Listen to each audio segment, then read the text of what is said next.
mas masarap matuto kapag kasama ko ang tunay na mga kapatid sa pananampalatayang Islam. Ito ang pag-aaral na hindi natin makakalimutan sa tanang buhay natin. At hindi lamang dito nagtatapos ang ating pag-aaral.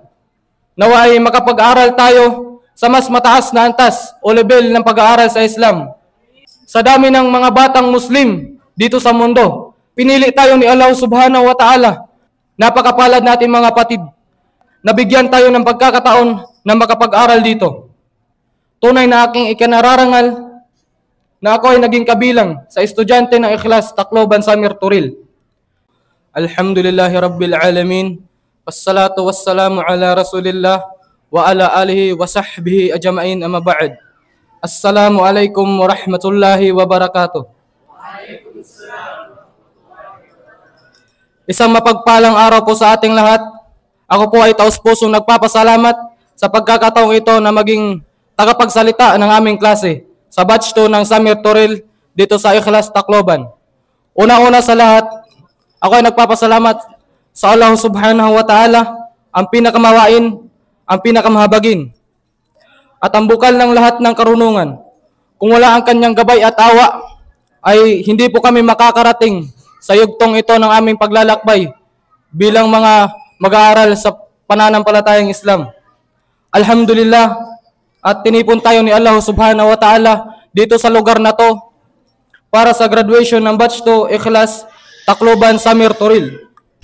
Ang aming pag-aaral sa Ikhlas Samir Turil ay nagsilbing matibay na pundasyon, hindi lamang para sa kaalaman sa Islam, kundi para sa paghubog ng aming puso't pagkatao.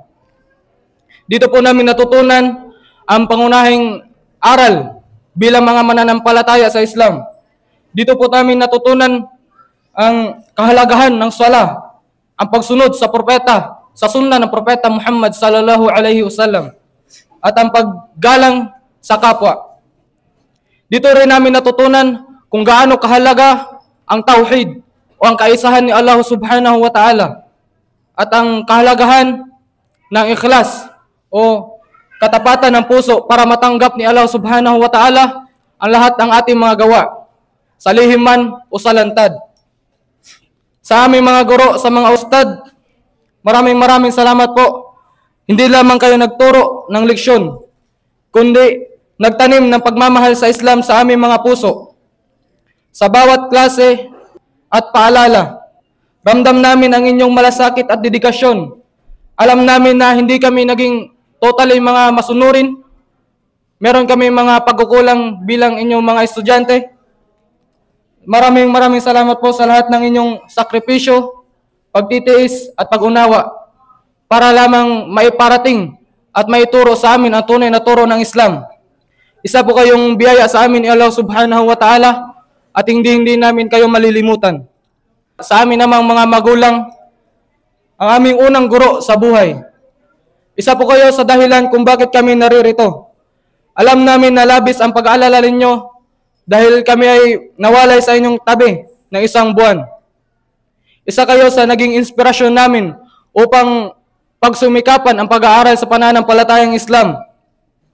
Alam namin yung hirap ninyo sa paghahanap buhay para lang mabigyan kami ng magandang buhay at mapag-aral sa Islam. Lalong-lalo sa mga magulang namin na hindi pa mga Muslim. Kasi karamihan namin dito is mga balik Islam. Kami lang yung mga Muslim. Maraming salamat kahit na tayo ay nagkaiba ng relihiyon o pananampalataya, ay patuloy pa rin ang inyong mga suporta, sakripisyo at pagmamahal sa amin. Nawa ay gabayan kayo ni Allah subhanahu wa ta'ala at makita ninyo ang kaganahang turo ng Islam. At gusto ko magpasalamat kay Ustad Abu Zaina na siyang ginawa ni Allah subhanahu wa ta'ala bilang tulay para makapag-aral kami dito sa Islam. Salamat po, naway gantimpalaan kayo ni Allah subhanahu wa ta'ala ng walang hanggang biyaya. Sa akin naman mga kapwa, mga mag-aaral, alhamdulillah, naabot natin ang pagtatapos na ito. Masaya ako na naging bahagi ako sa ating klase. Sa mga tawa, aral, at tulungan natin sa isa't isa. Natutunan kong mas masarap matuto kapag kasama ko ang tunay na mga kaibigan at mga kapatid sa pananampalatayang Islam. Salamat sa lahat ng magagandang alaala na nabuo natin sa loob ng isang buwan sa Turil. Sa lahat ng kulitan, kasayaan, hindi natin yun makakalimutan. Even though meron tayong mga hindi pagkakanawaan, pero alhamdulillah, dahil tayo ay mga mananampalataya sa Islam at turo ng Islam na magpatawad sa ating mga kapatid, ay agad tayong nagkakapatawaran. Ito ang pag-aaral na hindi natin makakalimutan sa tanang buhay natin. Ito yung pinakauna na pag-aaral natin sa Islam. At hindi lamang dito nagtatapos ang ating pag-aaral. Nawa ay makapag-aaral tayo sa mas mataas na antas o level ng pag-aaral sa Islam. Ito na yung huling pagsasama natin at uuwi na tayo sa ating mga kanya-kanyang lugar at mga bahay. Nawa ay magkita-kita tayo sa susunod bilang mga ustad o ustada.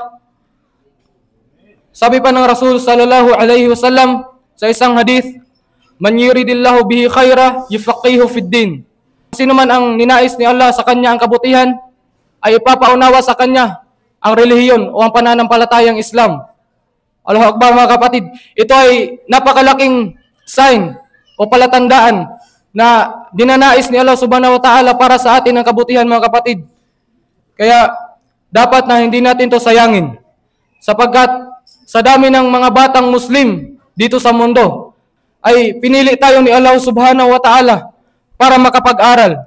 Napakapalad natin mga kapatid, sapagkat nabigyan tayo ng pagkakataon na makapag-aral dito. Ang araw na ito mga kapatid ay hindi ang katapusan. Ito ay simula. Simula ng mas malalim na pag-unawa sa Islam at ng mas matibay na pangako na maisabuhay natin ang lahat ng ating mga natutunan at atin itong ibahagi sa iba. Naway lahat tayo ay magpatuloy sa susunod na antas at naway manatili sa ating puso ang pagmamahal sa kaalaman at sa ating relihiyon. Muli, maraming salamat sa lahat ng dumalo, sa mga magulang, kaibigan, mga kaklase at mga ustad. Maraming salamat sa mga nag-sponsor sa aming pag-aaral. Naway biyaan kayo ni Allah subhanahu wa ta'ala. At sa ngalan ng aming mga kaklase, binabati ko po ang bawat isa sa atin, mabruk sa ating pagtatapos. Tunay na aking ikinararangal na ako ay naging kabilang sa estudyante ng Ikhlas Tacloban Samir Turil. Dalangin ko kay Allah subhanahu wa ta'ala na kung papaano niya tayo tinipon dito sa daigdig, ay pagsamahin nawa tayong lahat sa paraiso niya. Wa ilahuna, assalamu alaikum warahmatullahi wabarakatuh.